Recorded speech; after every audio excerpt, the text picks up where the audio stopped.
السلام علیکم ناظرین۔ دوستو، دبئی دنیا کے ماڈرن ترین جگہوں میں سے اونچی اونچی عمارات، بڑے بڑے شاپنگ مالز، گھومنا پھرنا اور نوکری تلاش کرنا ہو یا پھر اپنا کاروبار سیٹ کرنا ہو، ہر سال یہاں ان گنت لوگ دبئی کا رخ کرتے ہیں۔ دبئی کبھی ویران صحرا ہوا کرتا تھا۔ یہ صحرا دبئی کیسے بنا، میں آج آپ کو ساری کہانی تفصیل سے بتاؤں گا۔ دوستو، یہ سال تھا سن 1833 کا، جب ایک قبیلہ بنیاس کے لوگ آج جہاں دبئی ہے وہاں آ کر رہنا شروع ہو گئے۔ اس وقت یہ علاقہ ایک صحرا ہوا کرتا تھا اور یہ ابوظہبی کے کنٹرول میں تھا۔ دبئی اس وقت مچھروں کا ایک گاؤں کہلاتا تھا۔ سن 1894 میں کچھ تاجر دوسرے ملکوں سے دبئی کی جگہ آ کر بسنا شروع ہو گئے، کیونکہ یہاں تاجروں کے لیے ٹیکس بہت کم تھا۔ 1912 میں دبئی کی حکمرانی شیخ سعید بن مخدوم کے پاس آ گئی اور انہی کو دبئی کا بانی بھی سمجھا جاتا ہے۔ اس وقت دبئی میں پرل انڈسٹری یعنی موتی ڈھونڈنے کا کام بہت زور پہ تھا۔ دبئی کی معیشت اس کام سے بہت تیزی سے آگے بڑھ رہی تھی، لیکن دبئی ابھی بھی صرف ایک گاؤں کہلاتا تھا۔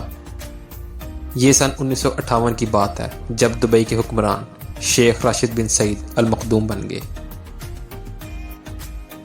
یہی وہ انسان تھے جنہوں نے دبئی کو ایک گاؤں سے ایک شہر میں تبدیل کیا۔ سن 1963 میں انہوں نے دبئی میں جہاں بحری جہاز آ کر رکتے تھے، اس کو گہرا کروانا شروع کر دیا۔ یہ جگہ بہت چھوٹی تھی اور شیخ راشد بن سعید جانتے تھے یہاں بڑے اور ماڈرن جہاز آ کر نہیں رک سکتے۔ انہوں نے اس پر بہت زیادہ پیسے لگا دیے، اتنے پیسے کہ یہ دبئی کی سالانہ آمدنی سے بھی کہیں زیادہ تھے۔ انہوں نے قرضہ بھی لے لیا۔ یہ ایک بہت بڑا رسک تھا، لیکن شیخ راشد جانتے تھے کہ اس پروجیکٹ سے دبئی کی اکانومی پر بہت گہرا اثر پڑے گا۔ اور دوستو، یہ پلان کامیاب ہو گیا اور دبئی میں بڑے سائز کے بحری جہاز بھی آ کر رکنے لگے، جس سے دبئی میں سونے کی مارکیٹ بھی پھیلنا شروع ہوگی۔ شیخ سعید اکثر یورپ اور برطانیہ وغیرہ جاتے رہتے تھے اور یہ وہاں پر بنائے انفراسٹرکچر سے بہت متاثر تھے، خاص طور پر لندن سے، اور لندن کی سڑکیں اور وہاں پر بنی انڈر گراؤنڈ ٹیوب یعنی کرین سسٹم انہیں بہت متاثر کرتا تھا۔ ان کے دل میں بھی یہ خواہش تھی کہ دبئی بھی ایک ایسا ماڈرن شہر بن جائے۔ شیخ راشد نے دبئی کو ایک شہر کی شکل دینا شروع کر دی۔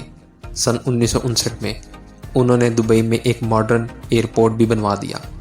یہ دبئی میں بجلی کی لائنز، ٹیلی فون سروسز اور پورٹس وغیرہ بنوا رہے تھے۔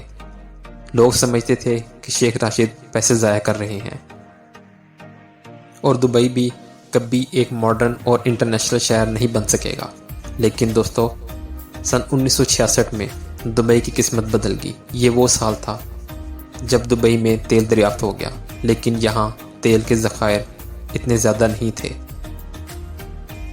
شیخ راشد نے بہت عقل مندی سے اس بات کو سمجھا کہ دبئی صرف تیل پر ڈیپینڈنٹ نہیں رہ سکتا۔